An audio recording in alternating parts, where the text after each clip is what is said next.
Are we going through like the organization this week or something? Is that what you said? Design. But yeah, I should, I hope so. I'll need to make that brief modification while I'm home, and then I'm gonna dump that JavaScript file into the Discord, and all you do is Can coordinate with Zach, and then we can throw it up on and upgrade the simulator, okay. so everybody can use that. And then while we're at it, if you have any time on your hands and you want to take a crack at, The strings EP. no, wait, oh, the string, yeah, that would be great. Just make another one.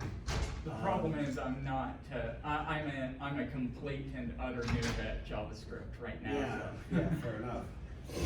But no, I was thinking about the code in the trap 2.5 in the halt routine that screws everything up. Oh, so when you do the halt subroutine And it scrambles all the registers. Yeah, that's one just a little extra credit to think about. okay. Okay, let's get rolling here. So yeah, we're talking today, this week, it's module 11. And then we got Thanksgiving next week. Oh yes. And then we come back for module 12 the week after Thanksgiving. And then I don't even know, module 12 is not gonna take both full class periods. So what we do at that point is we go into, there's something I don't understand, and it's all just driven completely by you down the stretch. Okay? So that also means, you know, that we've got room to get like the module homework done for module 12 that week, and still have an entire week to take the module 12 exam, and still have time then, you know, to do a redo if you need during finals week. So when will the homework and exam for module 11 be due if we don't have class next week? Week after. Okay. So yeah, so that'll be due the Sunday, a week and a bit after Thanksgiving. What is that? December 1st? 28th? Sunday the 28th? It's in that neighborhood. I'll look up the 28th. 28th of December, of November? Mm-hmm. No, that's the week of Thanksgiving. No, but I mean Thanksgiving's the Yeah, but Thanksgiving's it the shouldn't be good 25th. Sunday after Thanksgiving. Oh, It should so be a week the after 4th, that. December 4th. That'd be the 4th. Yeah, so module 11 homework would be due December 4th. I recommend you do it today. You know, get after it while we're doing it. So, and there's 12 total modules? Yep, 12 total modules plus the labs, which carry the weight of a module. So 14 modules. And right now the final project is due, or the big project is due the 9th? Yeah, that's the last day of the regular semester. Friday the 9th, okay. Yeah. That's one of those things, by the way, that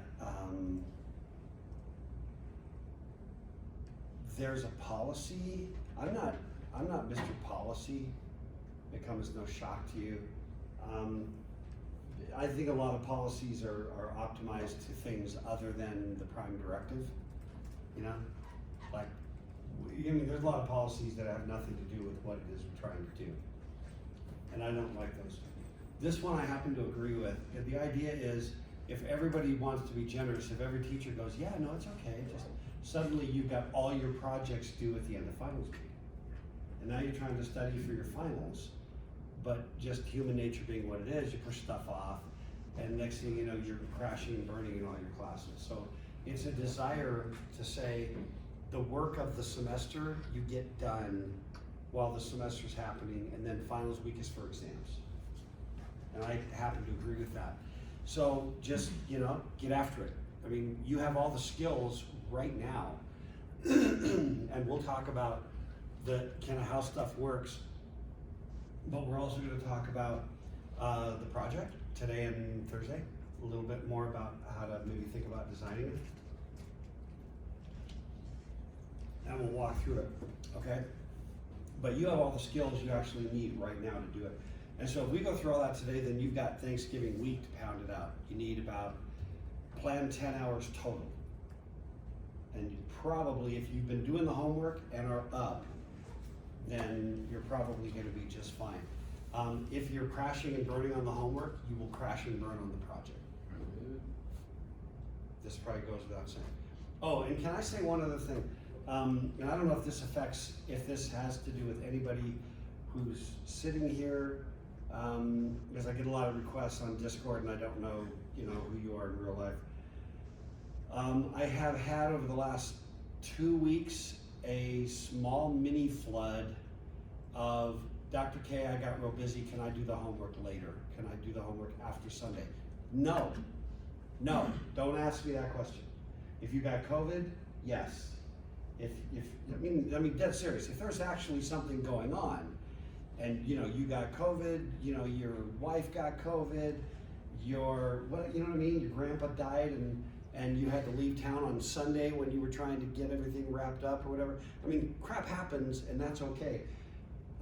Falling behind in school is not, that's not an emergency. That's just life being life or bad planning or whatever you want to call it. But the answer is no. And I feel like a heartless bastard, I mean, a little bit, because I want to be like, I want to do the nice thing, but here's the reality. What all that really happens is, because I've watched this happen before, is it just pushes everything back, that everything clumps up even further, and all it does is pushes back when you fail this class and takes at least one other class with it, because everything bunches up even worse. If you're like, right now, today, it was module 10 last week, and I didn't get module 10 done, take your lumps. You didn't get module 10 done. You still need the skills of module 10 to finish the project and to succeed in the class. So go do it. If I've got people that did every module and did well and only missed one, I'll do a little bit of scaling. You know what I mean? I'll reserve the right to look back and go, wow, they did everything, but they missed one module. You know what I mean? I can adjust some grades after the fact, but show it to me by just take your lumps. You blew your planning. It's not too late to still pony up and succeed and do the rest. Okay? So I would really appreciate it if you wouldn't, and again, probably most of the questions are from people who aren't here. I mean, that's probably, statistically, that's probably true. Don't you think, Vlad? I think it tends to be people that have never seen, never heard from, that are, now wanting an exception, or just having a, desperate time. If you're here and you're awake and you're focusing and you're tracking and doing homework bingo, you probably, I'm not saying everything becomes easy, but I think you're there. You're still along the path, okay? But I just wanted to remind you about that. And again, it's a reminder to the people who probably aren't here and will never watch this video. So, but in case any of you are tempted, don't ask me that. I will just say no, sorry. Unless there's an actual emergency reason. And that's my discretion. But I tend to be pretty generous as long as it's real. Okay. So here we go. Let's talk about how the assembler does what it does. And this is kind of important for sort of a depth of understanding of what's going on in this process. You have your code, right? It starts with that .orig and ends with a .end. And in our assembler, of course, in our simulator, we can have individual chunks in the same file. That's kind of what this is about, separately assembling chunks of code, each with its own .orig and .end. We just happen to have the ability in our assembler simulator to put them into the same file. .orig, .end, go again, and put it into different locations, etc. By the way, what would happen if I said .org x3000 like we traditionally do, blah, blah, blah, .end, .org x3000, blah, blah, blah, what would happen? It would just overwrite it. Yeah, it would do the full thing, put it in 3000, and it would go to do the next one, set everything up for 3000, overwrite it, so that's kind of, on you to manage that tool. But you can do separate assembly of different chunks of code But what we do is from the beginning of the file to the dot end, in the first pass, we build a symbol table. Remember when I showed you the symbol table and it had a bunch of labels, and the labels corresponded to spots in memory, right? That's all the symbol table is. The second pass is when we translate the instructions, okay? That's it. That's all that happens in the assembly process. So the other thing that the assembler does is it looks for any errors. So it'll detect things that can't actually happen. Like, for example, what's wrong with this one? I got an add instruction. You know how add works. And in this case, that's a literal value. I don't remember which bit that is, bit on or off. It doesn't matter. I want to say on. I don't remember. Is it on? And then here comes a literal value, right? And how big is that value in the add instruction? 2 bits. 4 characters. 4 bits. 30 is 5 bits. Fine.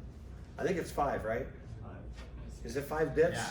Wasn't it And, negative 16? and is that, what kind of number is that? What notation is that 5 bits? 2's complement. So 2's complement number, so it can be a positive or a negative number. So what's the biggest value that you can 15. store in 5 bits in a 2's complement notation? 15. Okay, positive 15 and negative 16. So you got a range from negative 16 to positive 15. What's wrong with this It'll picture read right as here? -2. It's too big. I can't fit 30. That's decimal 30 because I didn't put any X or anything. I cannot put decimal 30. So I can write it, but the assembler can't encode it. Does that make sense? The assembler can't make an assembly instruction out of that. Jefferson? Can you do a larger one if you put a hex value? Well, no, it doesn't really matter. Point being, you've got 5 bits. That's a 2's complement number. Any literal value that blows past, that blows out of that, you can write it, but I can't put it in 5. I could say, I want 3 million right here. Like, well, you got 5 bits, so good luck, you know? So if you wanted a number that's larger than 16, you have to basically add from a register that is higher than, or that already contains a large number, right? Yeah, if you wanted a value, if you wanted to increment R2, 30, and you can't do it in this instruction, what are the options? This, by the way, is homework bingo. What are some options? So you were just saying, use a register. Maybe put another add below, that just adds 15. Yeah, you could add a pair of 15s. That's a little ugly, right? But you could do it, You can Chase? loop it as well, like with You the could do a section. little loop, also kind of, but yeah, and then do a loop, loop, I don't know, loop it twice, loop it 5 times and add 6 every time. I don't know. Loop it 30 times. I don't know. And then you mentioned you could throw the value 30 in a register. Make a little variable location that's called, I don't know, something, and then have the value 30 sitting in there, then load that in a register, and then load that into R3 and then just add R2 to R3. The problem is that I'm trying to do this with an immediate value, with a literal value. Well, I'm fine, but if I'm gonna do a literal value, I'm stuck with only going up to 15 and down to negative 16. So again, this is the idea. It's a critical idea, and you already discovered this with Python and whatever. You can write it, because you have an editor. You get to write all kinds of crap, okay? But it doesn't have to make sense, and then the assembler / compiler / interpreter doesn't have to cooperate. Like, I'd like to put a little literal value 30 there, please. Nope, you may not. Okay, so here's some, let's just look at the code here real quick. And the code doesn't matter other than that it's just good review. Comments, happy comments. All this guy does is count down from 10. So I have a value here, I load R1 from this location, the current number, and I put that into R1. And I have this thing which is 10.fill, and you recognize that as a hex value of decimal 10, right? Which is A. So R1 has a 10 in it. I've got a loop right here with a branch on positive. So I'm just gonna, small number, I can do the literal. Decrement R1, put it into R1, check if I'm still positive. Do that until I bail out. That's all this thing does, and then I halt. And then there's my dot fill, okay? Cool? So here's the assembly process. The first step is to build the symbol table. Now, this is a little bit, it's a tiny bit tricky, like a microscopic amount of tricky, but not crazy. All I'm trying to do when I'm done is look for the labels. So looking at that program, what are the labels? Loop intent. Loop and 10. And all I want to know is just where in memory, because I already said .orig x3001, because that's just what we decided. Okay?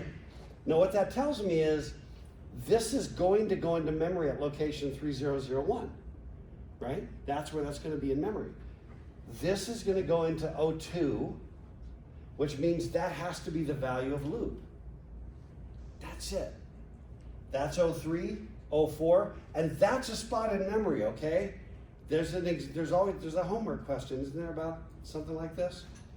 Like what build the symbol table? Yeah. Yeah. So this is kind of a homework bingo. This is the process for one of the homework bingos. And the classic mistake on the exams is to just ignore this one.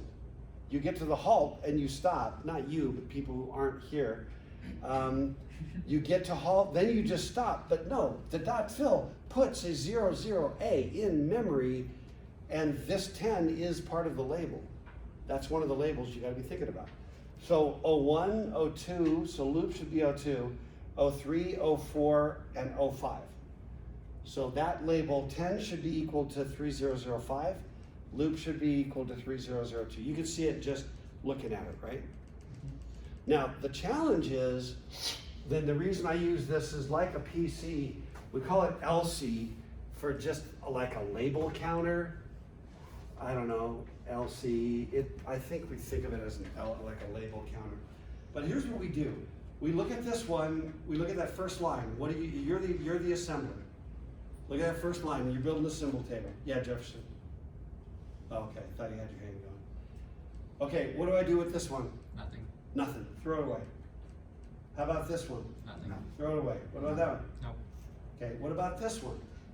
What I do is I save that value. I say .orig 3001 and I just save it. So this is, I gave you the intuition, and now we're gonna just do it like the algorithm. You know, actually walk through what it's doing. It saves that value over here as 3001, okay? It looks at this next line and it sees no symbol, right? So it skips and increments the LC. Okay, does that make sense? So when it was when we first started off, .orig said 3001, so we put that value there. If there had been a label here called whatever, start, then we would have had start and 3001, but there was no label, so we didn't worry about it. Okay. So when we are done with loop intent, do we come back to 3002, where we're currently at right now, or is that? No. What do you mean? Oh, so we're gonna continue. Do we ever come back to 3002? What do you mean by come back to? I guess not. We read it twice. We passed Right. through the whole thing twice. So right now, we're just looking for symbols. We're only looking for Labels. symbols. We cruise on through, so right now we got 3001, we increment it because we didn't do anything at that line, Oh, LEDs. okay? Now, what do we do with that? Nothing. Throw it away, okay. This guy here, the loop counter, or sorry, the label counter was at 3002. We saw loop, and we just put loop 3002. When we're done with this line, we increment. Now that line is 3003, that one's 3004. Semicolon, comment, Nothing. don't care. That's now 3005. What did we say we were gonna do? Is that what we said we were gonna do, Yeah. 02 and 05? Okay, it's gonna then ignore the semicolon, and .n tells us to stop. That's it. The first pass is just to build the symbol table. That's it. Now notice that we grayed out the comments. We grayed out everything else we don't care about. Okay? Yeah, Chase? And we did not count .org as symbol. Nope. Okay. Because .org this is the part where, remember we said before that .org and .end and .fill, that these were instructions to the assembler. Okay. You know, these are Yeah. not part of your program. I mean, .fill is a little tricky because it does put data into your program, Yeah. but it's still an instruction. That .fill is not an instruction to the computer. Yeah. It's an instruction to the assembler to just put 000A in that spot. Does that make sense? Mm-hmm. So these are just telling the assembler. Okay, now we go back to the top. And we're like, don't care, don't care, don't care, because they're comments. Once again, I go .org and I reset it. Use .org again. Now at this point, now this is kind of critical. This is critical. I'm at the location counter. Again, I don't know what we call this, location counter, like a program counter. It's called a location counter because right now we're just symbolic. It's not really in memory and it's not running, so it's not a program counter, but it functions kind of the same way. Keeps track of where it will go in memory, okay? So the location counter is at 3001. I'm gonna encode this instruction. So I've got to look and figure out what's the 4 bits for the LD instruction, which you can look up if you want, right? Destination R1, and then probably, does somebody just have it? Just if you want to pull it up. Because what we're going to see, actually, maybe, yeah, what's going to happen is the following. There's label 10, but you got to start with how the loaded instruction works. So first of all, what's the opcode? 0010. 0010, and then what's the format? It's got a destination register, And then a PC offset 9. and then a PC offset 9. Is it 9 or 11? 9. 9? Okay. So it's got a PC offset 9. Well, here's the deal. I've got to somehow calculate that I'm at 3001, and this label over here, 3005. You know, one way to do this, if we do it manually, is we kind of go, okay, that's plus. Now, remember that when it's in memory, it has to jump based upon the incremented program counter. So you got to cheat at one. The incremented program counter will be sitting here. And then we go 1, 2, 3. So in the end, this value needs to say load R1, comma, and then 3 needs to be the value of that PC offset 9. Okay? But you've got to just use this to kind of calculate it. So what we have here is the label for 10 is 3005. The current label, which is this location counter, plus 1 because it's going to be the incremented program counter when we're actually running it. So I take where I'm at in the location counter, I increment by 1, and I just then count the difference till I get to that label. Algorithmically, it's doing it by hand is actually way easier conceptually than actually having to think of it as the computer running it using the symbol table, okay? But you got the idea, does that make sense? You got the idea? I'm calculating the offset because I know what the label for 10 is and I know my current location and I know that when I'm running in memory, it's gonna be offset by 1. The PC offset, sorry, the program counter is gonna be plus 1. So that gives me 3. Alrighty, and then ready, there we go. Now this right here is symbolic. This is not part of the program. This says that I'm gonna put all that in this location in memory, okay? That's all that's doing.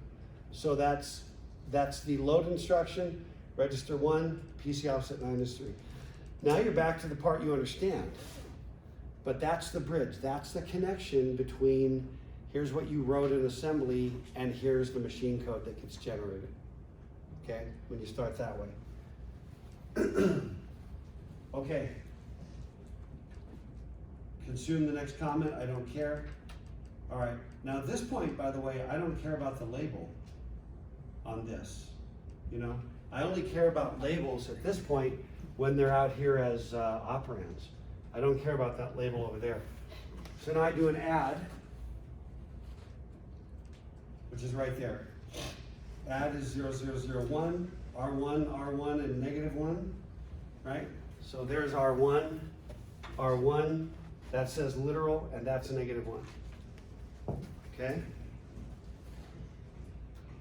Now let's look at this one. Branch on positive. So we already know that branch is like all zeros, right? That's one of the easy ones to remember because it's all zero. And we know that it's positive, so the NZP bit, we're gonna see 001 for that. But the question is, what's after that in branch? Is that it's a PC offset, is it 11? Nah. I keep wanting things to be 11. 9. Might be, it's 9 or 10. I don't think any of them are 10. 9, it's 9. Is it 9? Is it 9? Yeah, I would Okay. have U10s. Okay, fine. It's JS Fine. it's an 11. We're gonna branch on positive, and we've got a PC offset 9. Now, again, think of it intuitively. This was the loop instruction, right? When we're running in memory, the incremented program counter is gonna be pointing here, and we need to go -1, -2. You could see it intuitively. We gotta go back to 2. But what we know is that this is line 3003, and we know that that's 3002, where loop refers to, is right here. Okay? So it's gonna be the same thing. I'm gonna take the value of loop and subtract from it the location of the incremented program counter, which would be the current location 3003 plus 1, which would be here. And what that's gonna give me is obviously 02 minus 04 is gonna be -02. And that, in case you're doing the math in your head, is -2. And then we go ahead and encode that. So that's a -2, that's the branch, that's the MZP bits, the condition codes. And we increment the location counter. Okay, that's the halt instruction. And this goes trap 2, 5, which is the halt instruction. That's hex 2, 5. Another classic rookie mistake in the exams is to use decimal 25. All right, now this is the part that freaks everybody out. I'm now here, and this is location 3005. I have to encode this because the .fill tells the assembler to take this value and put it in memory. I'm not done. Okay? I have to encode this. And that's what it looks like. 000A. Okay? Then the .end tells me I'm done. Boink, there we go. That's our code. That's process, 2 pass. Okay, any questions on any of that? Just, It's really just an extension of everything we've been talking about. Yeah, Pedro? the symbol table is the thing was in the top corner, right? Yeah, Okay. yeah. And it's also, remember when we were using a simulator that I could go up and click like manage labels, I think it said? You know, and it would bring up, that was the symbol table, and it just had locations in memory, every label that had been assembled.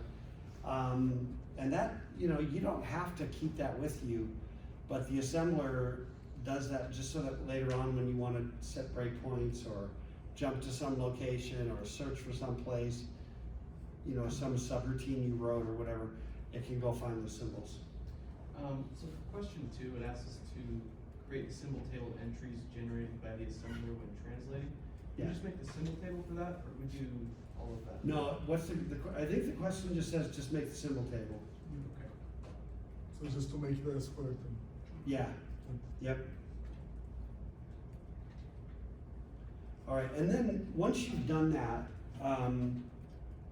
this is literally just 2 slides. It's just to illustrate that in the real world, this part where we write our little program and it's all self-contained and you drop it in and you load it, you know, you assemble it and you load it and you run it. This bears no resemblance to almost anything, anywhere in the actual world. It does exist. I'm not saying that doesn't exist, but I am saying it's pretty rare. What actually winds up happening is you have, code that gets assembled with its own symbol table, another little math library and its symbol table, some other stuff you built, its symbol table, and you bunch it all together, and then the symbol tables, I think that represents up here. So you keep the symbol tables for the collective thing, and then that's all this is trying to say. Just to recognize, it's not on the exams or the homework or anything. It's just a reminder to you that the real world looks like separately compilable object modules, and we call them object code. I don't know exactly why, I have some ideas, but we call them object code. And then we link these object code together. And what happens is, my little program, my little object module, might say something like, oh, I need to do a square root, and the square root's over here. And I have the symbol table, so I just kind of go, I'm gonna do the square root. Then the linker pushes it together and goes, oh, you're calling the square root, and you didn't even know about the square root. That's what this dot external is all about up there, which we're not getting into.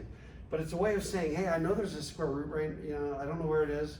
I can't directly link it, but I'll just make the object code, and it'll keep it kind of like loose and unpatched.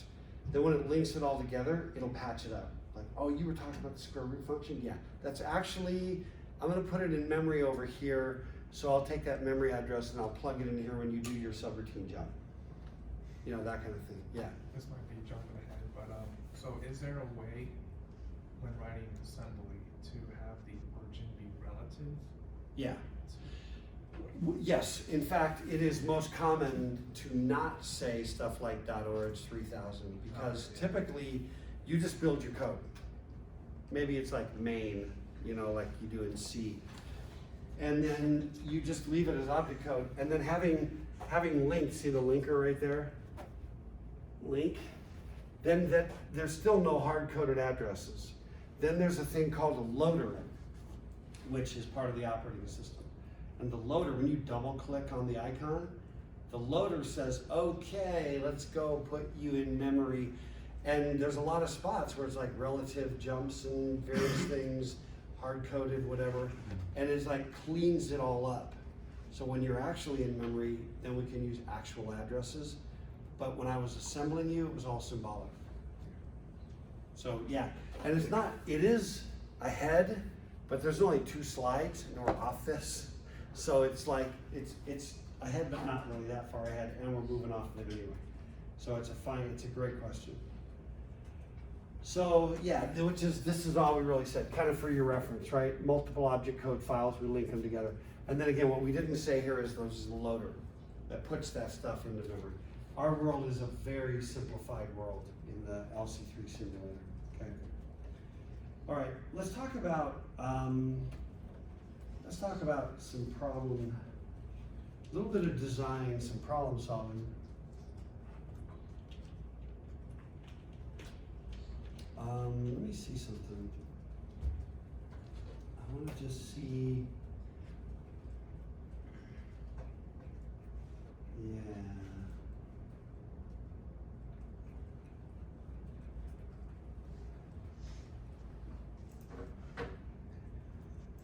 Yeah, okay. Let's talk about problem solving. I mentioned somewhere around the beginning of the semester, I think, that one of the things about being an engineer is you're constantly, being an engineer does not mean that you were taught all the engineering answers at engineering school, so that later on somebody could say, here's all the engineering answers. And I'll give you an example. There are people, and I'm not one of them, who learned somewhere along the line how to solve a Rubik's Cube, right? And the reality is you can memorize, You know, and there's different, you know, speed tricks you can do. I have a son who he could solve a Rubik's Cube blindfolded in less than a minute, one of those guys, you know? That's my roommate. What's that? That's my roommate. Yeah, He holds the state record for blindfolded Rubik's cubing. really? Yeah, Like for real? like for real. Like he was in San Francisco competing this weekend. Wow, yeah. Anyways, wild. Yeah, crazy, right? My son never won anything there, but he was the Utah State Amateur Chess Champion.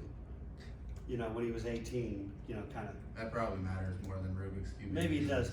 But here's the point. I never would learn. I like, I deliberately, I'm not saying like I'm a hero, because there's part of me that wants to know how to do it. But I just always felt like it was sort of weirdly cheating. Like, okay, there's a solution. It's really hard to go brute force it yourself, right? I understand complexity theory, algorithmic complexity, and I just said to myself, I wasn't going to solve a Rubik's Cube until I could just do it myself and figure it out myself, because, you know, for whatever reason. So as a consequence, you know, I'm now getting old and I still have never solved a Rubik's Cube. You know, and your roomie is off, or the one-handed, or the two at the same time, whatever, right? Anyway, here's my point. There's a skill to doing that. So like not taking anything away from your roommate. There's a skill to it. But that is still mostly a memorization skill and then applied for speed. That's not too unfair, is it? No. I mean, in the sense that looking at it here, there's a little bit of strategy, but I only know what my you know, I got maybe 10 different ways I can go, It's and I very- know what they are, and so I'm just gonna like get from here to get to there, and It's a lot very of different, memorized. like following instructions compared to being the one who created the algorithm. Yeah, I know And exactly other right. people follow the Right, instructions. so like, remember when I brought in the little marble unit, you know? And I built that, but I didn't design it. And it was hard to build.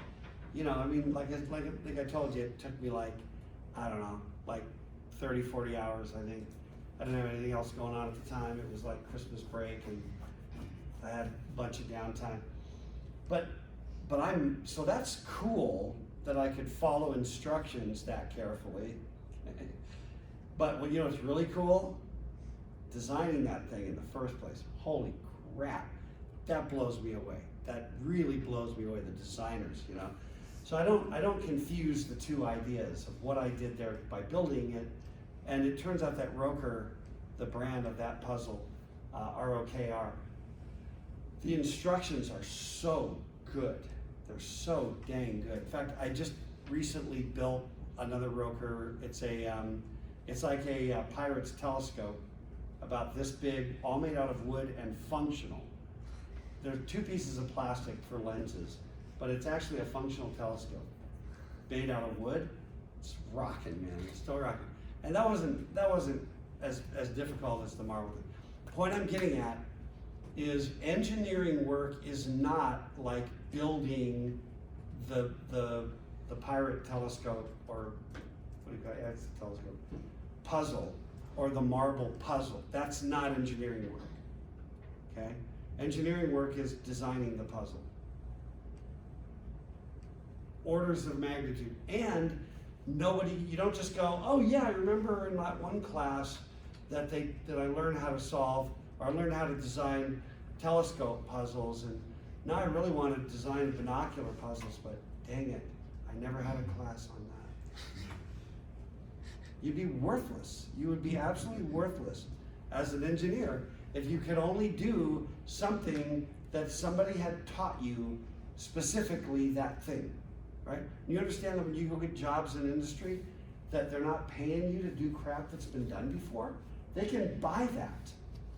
They buy that off the shelf. They don't need you to go build Excel. They can go buy Excel. They're gonna always be paying you because they need someone to do a thing that no one in the world has ever done before, which is this set of problems with these requirements on their platform for their company, you know what I mean, in this environment. It might not be like rocket science, but you understand that it's still unique. No one's ever done it before. So you have got to figure out how to be self-sufficient at solving problems and not just standing there looking for a diaper change. You know, you get, and I see a lot of it, not from those of you here, from those who are not here, but you know, I do see a fair amount of, I don't know what it is. It's like a learned helplessness.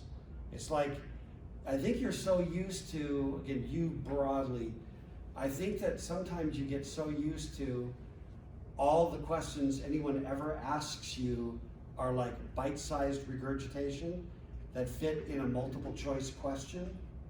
And there's so intensely much of that in your education that you start to be like, well, you asked me a question, and then I looked and I don't know which of the 4 answers it is, so I throw up my hands and I go, me poopy.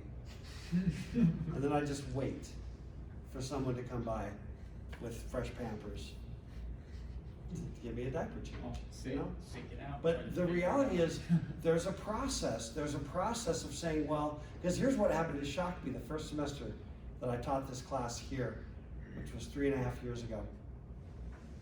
And I remember doing a project like the big one that we're doing, not that big, but the big one.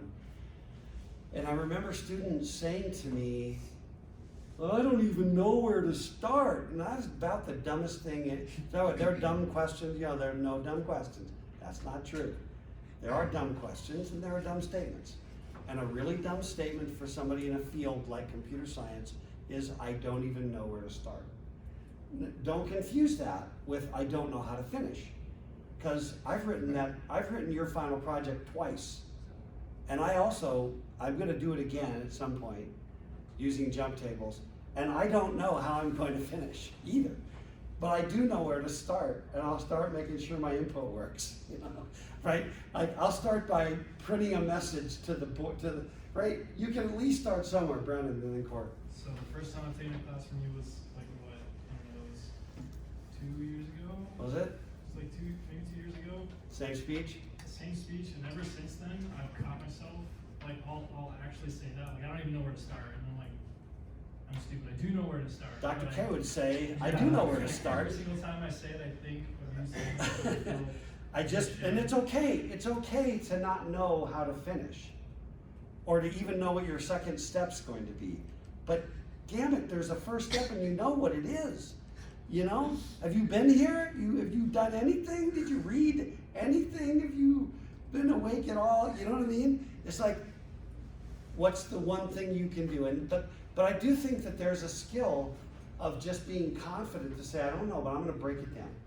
I'm gonna take what I do know, you know? And I'm gonna break down what I do know, and then there's a bunch of crap I don't know, because I thought I understood how to do these instructions, but I really don't, but I'll double check it as I go. Jefferson? My dad got sorry. a call before a semester started, and they asked if he would be an adjunct professor, just for 1 semester because some professor had dropped out. And Wait, back up, who? My dad. You wanna know if he could be an adjunct? So he got a call from a university and said, hey, one of our sociology professors Okay. dropped out, will you teach it? My dad's like, I majored in sociology here 20 years ago, but sure, I'll teach it. Sure. So He taught knows this where to class. start. Yeah, so he was like, wasn't what I was looking to do. Like, I have a job, but like, I'll teach your 2 classes this semester or whatever, mostly just for fun. And something that was so frustrating to him is he would get the same question every time. He's like, so what format's the final gonna be? My dad's like, I don't know, it might be short answer, it might be multiple choice, it might be an essay, I don't know, but if you're here, you'll do great. And he would still get that question every day, and it was still like the same kind of thing, that they were so preoccupied at what kind of format the end result was gonna be, that they couldn't get past like Just thinking like, I don't know what format this is gonna be. And that was something that was just so frustrating to him, that it was like, if you're actually learning, like the format, that little part that you don't know won't really matter. Yeah. It's, Well, and let me just say this, in defense of the students, that in large measure is on us as a university. You know what I mean? We've trained you. I mean, the high school's got you going, but we kept it going. You know what I mean? There's a lot of really bad exam pedagogy, and the reason why is because doing it the right way doesn't scale. It doesn't scale. You can't teach 40,000 students, you know what I mean, and do it the right way. That's just reality. So I understand at some level, but what I'm trying to do is sort of snap you from that. You know what I mean? Break you a little bit from that, from some of that, okay? And so what I wanted to say is, there are people, actually, Corey, go ahead, you had your hand already. So the way I've been working with breaking down problems and whatnot, trying to figure out things is I kind of chew it up in my head, if you know what I mean. Try to figure out, okay, what's the basic building blocks and whatnot, and what am I trying to accomplish in the overhaul, and what steps do I need to take to get there. And then I'm just, I guess in a way, kind of chew through it, get frustrated, take a break, jump back to it, all of that stuff. And then, interestingly enough, it gets to the point where I'm starting to doze off, and then I start to think of a potential solution, and then I'm like, this is stupid, but let's try it out. So wake up in the morning, try it out. Oh, hey, it works. Right. How about this? Yeah. How many of you do jigsaw puzzles? I dig it. I dig jigsaw puzzles. New jigsaw puzzle. How do you start? Corners. Edges. Find your 4 corners. Wimpy. No, that's fine. That's classic. That's classic, right? Because you got. What's the biggest you've ever done, like by yourself? Probably 10,000. 10,000? Yeah. How do you have the real estate? You gotta have like a bunch of tables in the garage. My family literally has a conference table as a dining room table. That's awesome.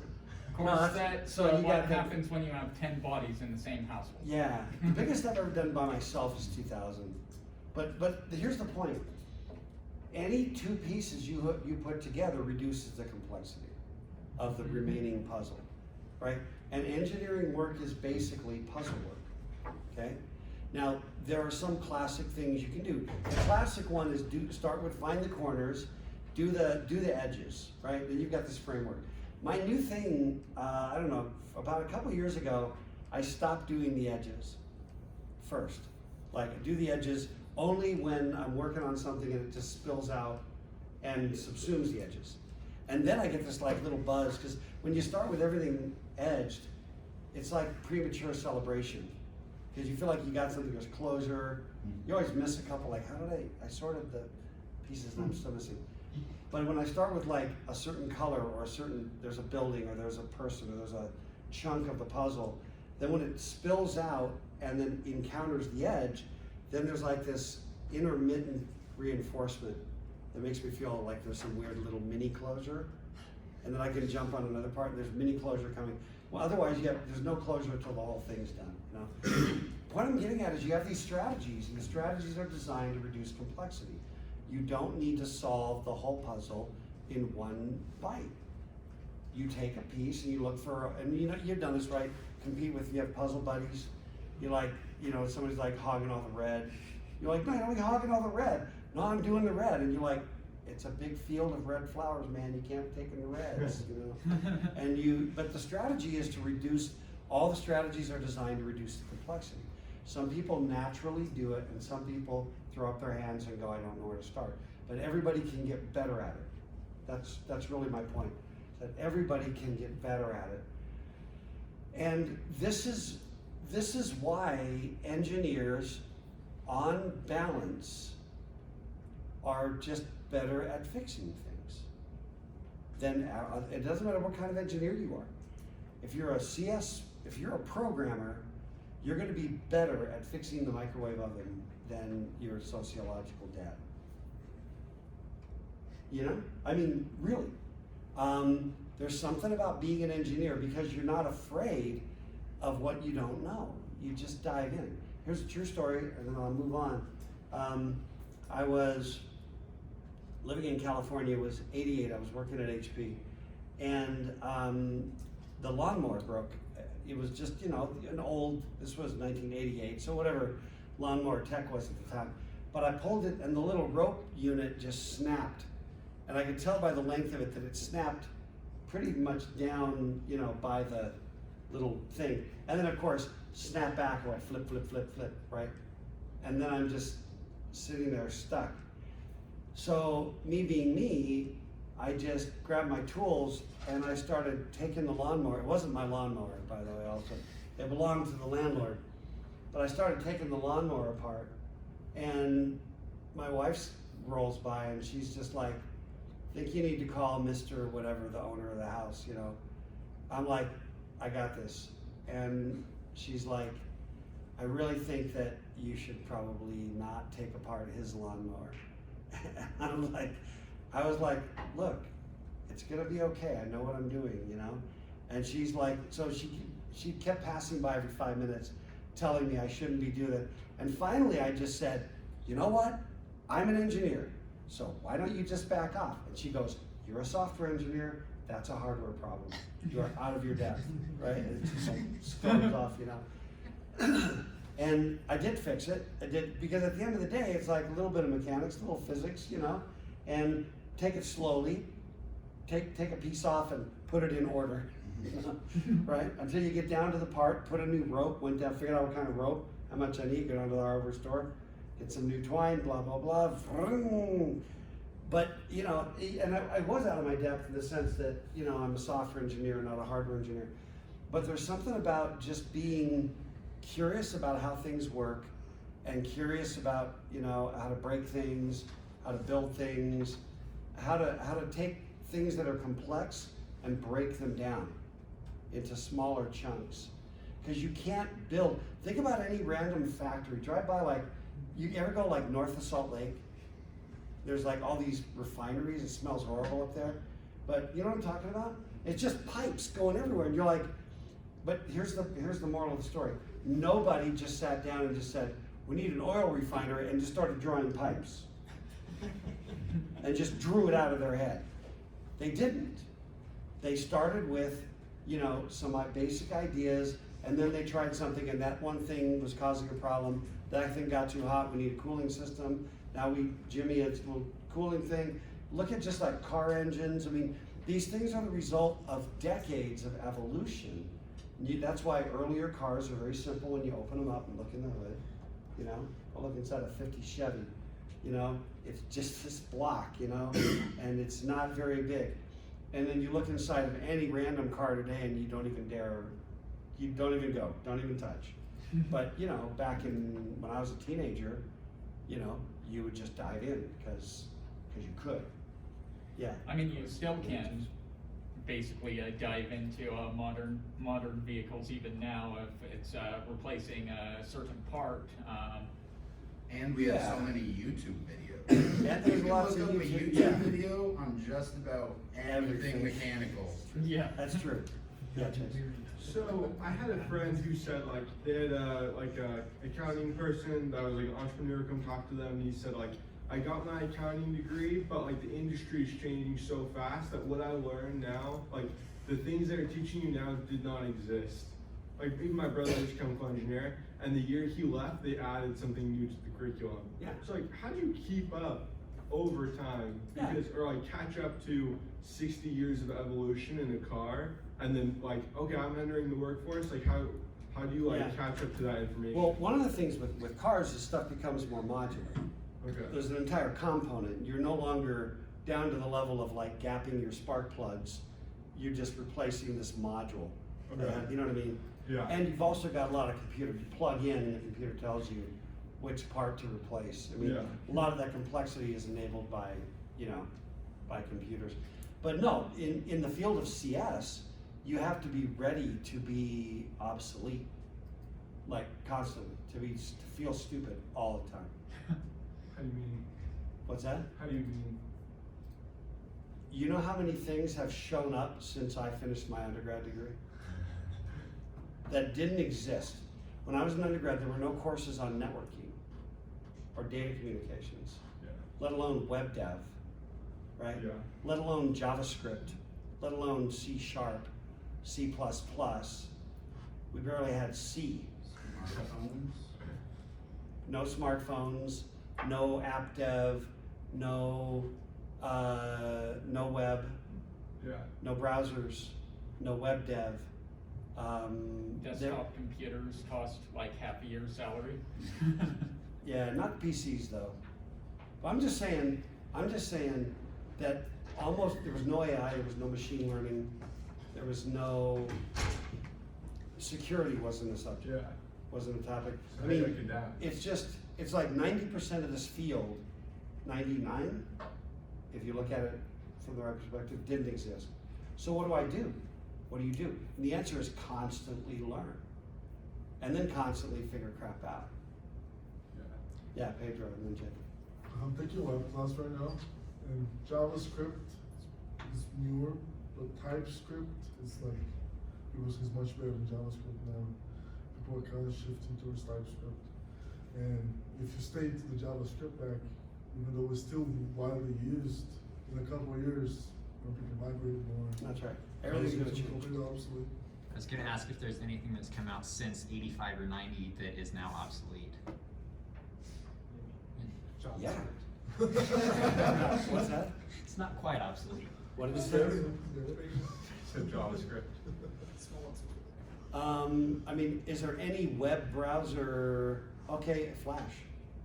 Flash. I used to learn Pascal. No, Pascal came out in the late 70s. Oh, well, you said just reminded me of a quick story. My uncle, he's in like his mid-40s, maybe 50s. He does application security for GitHub. But, you know, obviously when he got his degree at BYU, there wasn't any like application security degrees. Yeah, that's right. He first got into it because a professor was hosting like the super basic like web system. He was able to like bypass the password by just changing the HTML. Like there was no security at all. And that's how he. The student or the professor bypassed? Yeah, so he was the student. Okay, and he bypassed the professors? Yeah. Okay. Website. Yeah. 50% of people's careers right now didn't exist 15 years ago. In all fields? In all fields. Really? That's something that no matter what your degree is, Kind of true. you'll be doing something complete that doesn't exist right now. Yeah. 15 years from now. Yeah. So the point is that there is an ethic of being an engineer. We used to refer to that ethic as hacker. Before a hacker, there's the security brand hacker, you know, black hat hacker. Before that term was attached to security, it was attached to engineers who kind of proudly thought of themselves as hackers. Just meaning, yeah, I don't know, what's the documentation say? Doc doesn't matter, it's always wrong. Which is also true, by the way. Documentation is always wrong. And so, but the old hacker mentality was just like, I'll figure it out. I'll figure, you know, like, look, this thing can only run 5 different ways, right? Like, there's one of the problems that some, again, I don't know if it's you guys sitting here or if it's people who haven't been here, but looking through some of the homework, where you're like, look, if somebody's, you know, if there's like a missing, like the one with the missing instructions, remember that one? Yeah. I'm not saying that's easy, but you gotta start and go through it and just go, well, there's a place I get to, and the only way I could have gotten there is for this thing to happen. You know what I mean? Look back, trace it back from there. Now that I know what that is, the only way for this to have been in that situation was to have, you know, it's just looking at some deductive reason. It's meant to also strengthen your ability to look at the instructions and the stuff we're learning in different ways, okay? But you have got to figure out how to get, to whatever extent you're still in it, to get outside the diaper change world and to figure out your own path, because that's what's going to be valuable. When you're working in a job and you're just like, hey Biff, how's it been going this week? Yeah, I really haven't done anything. Why? Well, I couldn't get the thing to work. Oh, okay, here's your raise. You know, no, it's not gonna happen. You're the next guy fired. Like, we get that it doesn't work right. We get the dock doesn't work right. We get that everything's screwed up, you know? Like, we had a situation once, I was at a company in Oregon where we did infrared and Bluetooth protocol stacks. And I remember one of my guys, he got a board, I don't remember, it was one of the Motorola developer boards, like a Dragon Ball, that kind of a, whatever it was. And there was a main real-time operating system vendor at the time that was dropping their operating system on it, and we were testing the ability to use like infrared on it. And he was doing that. Well, when he got the thing, remember all this talk about memory map? Their memory map was wrong. So in other words, the documented, this spot in memory writes you to the serial port, and this spot in memory goes to the screen, and all that kind of stuff that we've been talking about, it was wrong. The documentation didn't match, and the overlay files that you had to drop into the system were wrong. So what does he do? He comes and tells me, he's like, yeah, the memory map's all screwed up. And I'm like, what are you gonna do? And he's like, no, I'm just figuring it out. So he actually, just by deductive reasoning, figured out what all of the memory maps actually needed to be, reconstructed the little file that they used to download the memory map. And then after he had it fixed, it took him about a day. And after he had to figure it out, he sent an email back to his contact saying, your memory map's all screwed up. Here's, to the best of what I can figure out, is the correct one. If you want to confirm that and just let me know, and then I'll keep cranking on what I was doing. And then they came back and just said, yeah, I've double checked everything, you got it right. You know, what you sent back to us was what we should have done in the first place.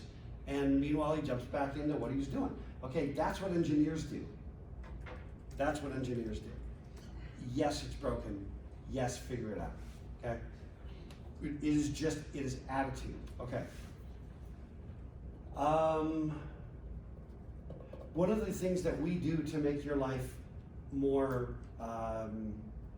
delusional is, in your undergraduate process, we give you product requirements that are disambiguated already. Real product requirements are horribly ambiguous. They come from users who don't know what they want, okay? But they will not buy if it's not right, but they can't tell you what it's supposed to be. So we instead give you these disambiguated problem sets on the professor's website or on Canvas.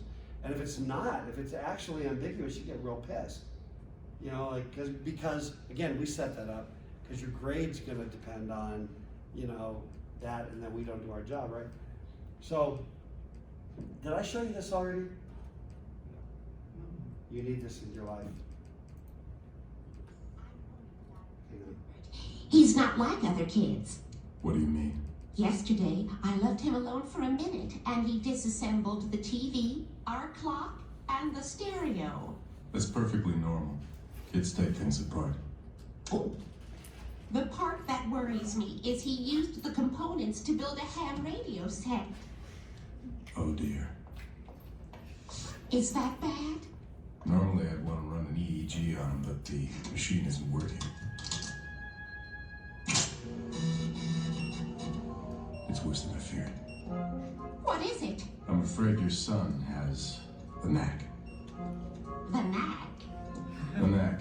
It's a rare condition characterized by an extreme intuition about all things mechanical and electrical, and utter social ineptitude.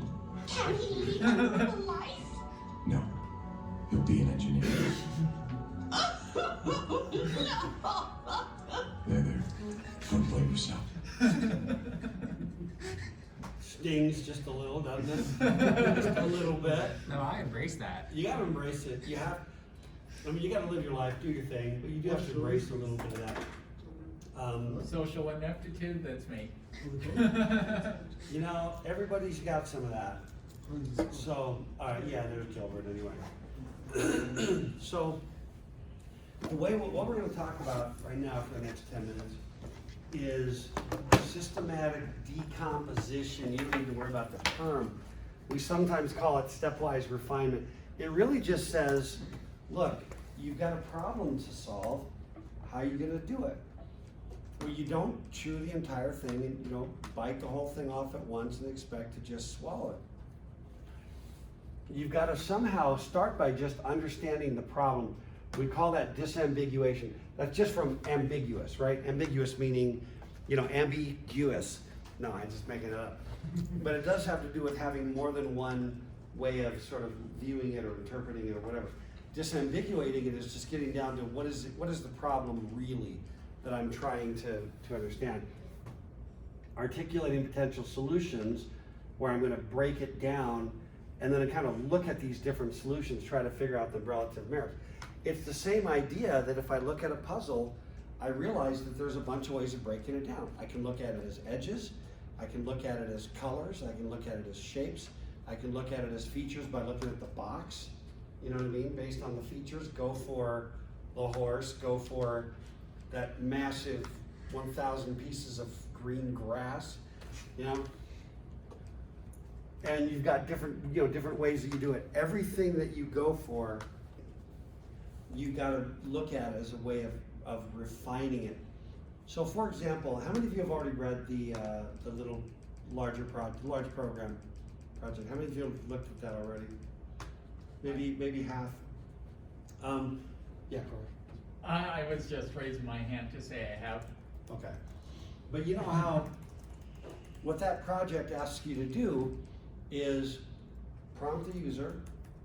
The user enters their little string of characters. You're going to walk through it and look at what they typed and tell me whether they typed a valid instruction name, like add, and, jump. And then if it's valid, you're going to spit out what the opcode is. 001, 0. And if it's not, you're going to say it's invalid. And then you're going to do it again. Right? These are the requirements. And it has to be case insensitive. So if they type lowercase and, uppercase and, lower a, upper n, lower d, doesn't matter. All of them work, right? Well, you would start by just writing these down. I gotta deliver a message to the screen. They're gonna type a value in. I'm gonna save their value. I need to go through it and where you break the thing down. And then if you're like, I don't even know where to start, how about start by writing down the problem, so that you are embracing the problem a little bit. Then you start at the top and you're just like, well, do I even know how to print a message out to the screen? We've done it in class. There are YouTube videos of this class in which I did it, right? So you do that, and then that's like getting one row of the edges done on a puzzle. The complexity just shrunk. And eventually you're gonna get to the part where you'll have learned in this process, but don't worry about the fact that you're not just sitting down.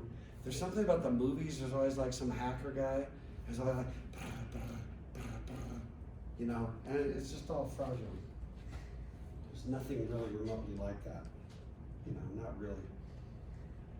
So here's an example, and I'm trying to figure out, let's kind of dive in, we'll see if this is valuable. But one way to think about when you're designing and thinking about assembly language, and by the way, next time on Thursday, we'll start with the requirements for the project and actually read it and start talking about it and spend the bulk of the class. But let me just kind of show you, we'll do just a couple of parts. When you're doing things in assembly, you have to think a little bit more deeply about the grungy details, right? When you're thinking in Python, you don't think of like a condition involving a test condition with a true part and a false part, and you don't think of it this way. You just write an if statement. But the if statement is this. And then when you think of iteration, you don't think of a test condition that's either false or true, and then you jump back to here. You just write a for loop. And it's not that hard. But I want to just kind of walk through some of these to look at tasks and try to decompose them into these, so you're at least thinking about that from an assembly perspective, okay? Because that's where you have to go live. So here's, let me see. Is that where I want to go? Yeah. I'll see if this kind of makes sense. And again, if you're struggling with the concepts, this maybe can be of some help.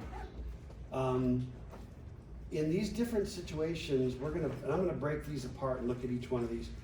This is, and again, this is an if statement, this is a for loop, and this is just do the first thing, do the next thing. And the task, generally tasks are gonna be broken down into one or more of these things. A stretch of just things you do, some questions. If it's this, do that, otherwise do that. And some iterations, do it X number of times, do it N number of times. And you can break down the logic of your program in this way. I would also add the ability over here that this subtask might be a function call. It might be a subroutine, right? Where I can be blah, blah, blah, jump to the square root subroutine and then bring me back to square root. You know, it can be, it's more kind of, you can think of it not just as linear, but also as modular. So let's look at this part. This is just do our first part, do our second part. Here's what we would do in LC3, right? PC is just rolling, and we do it very simple, right? Super straightforward. Nothing rocket science there. Let's talk about the way the conditional works.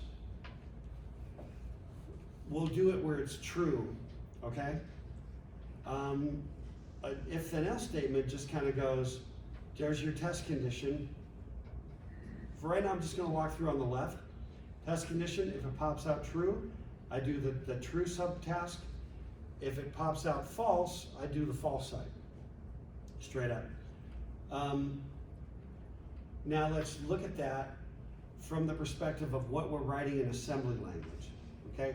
Now again, this might just help you if you already got this, don't worry about it, but if it's like, I still just struggle to think in terms of the loop and the branch on positive and it's not intuitive to me, this might help.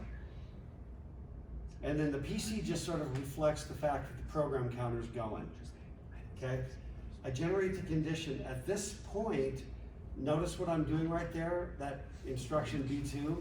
What's that instruction? All zeros. It's a branch. It's a conditional branch.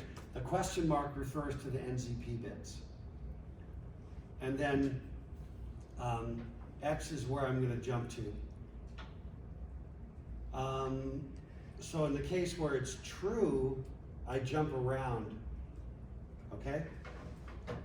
Now if I come rolling in and I'm doing the false side, if I'm false, I fall in, then when I get to the bottom, what is that instruction?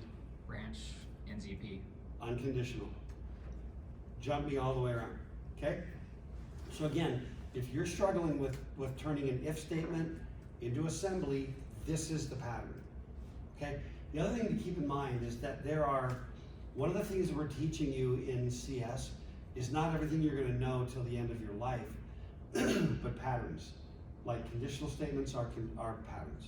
That's a pattern. Iteration, for loop is a pattern.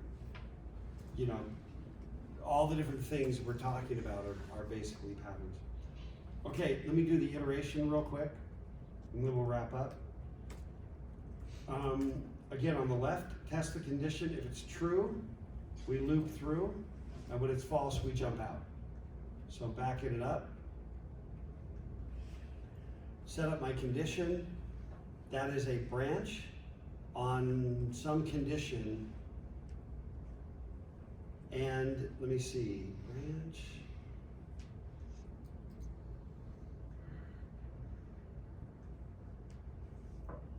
Oh, in this, there are different ways of doing this. This is one where I set up the condition and then I branch based upon that condition. And we're not really doing so much the true false thing. But then I jump all the way back to the top, I come through and then I kick all the way around. Then this one also is helpful. This is the flow chart to Hey Jude. I don't know how much value that is too. I don't know. It's pretty good. Yeah, we actually need Rick Astley is what we really need. There's some Rick roll. Do some flowchart on that. But anyway, when we come back on Thursday, that's the assignment. We're gonna read it right here, and then we'll go through and spend whatever time we need, and then we'll talk a little bit about debugging. Okie doke. But what I would recommend you do, recommend very strongly, is look at the large project. Start playing around with it. Just start thinking about it. Ideally, don't start writing code unless you're just doing little samples, little chunks of stuff to see how to do what they do. That's all I got. Yeah, Jefferson. So in the homework, it looks like number 3 and number 7 are identical. Are they? Really? Freebies. In the homework? Yeah. There's 2 3s. There's 2 3s. There's 2 3s, but one of the 3s, the second 3, is the same as 7. And there's no 5, 6. And there's no 5 or 6. So it's like 1, 2, 3, 3, 4, 7. Yeah. Really? Yeah. Okay, well.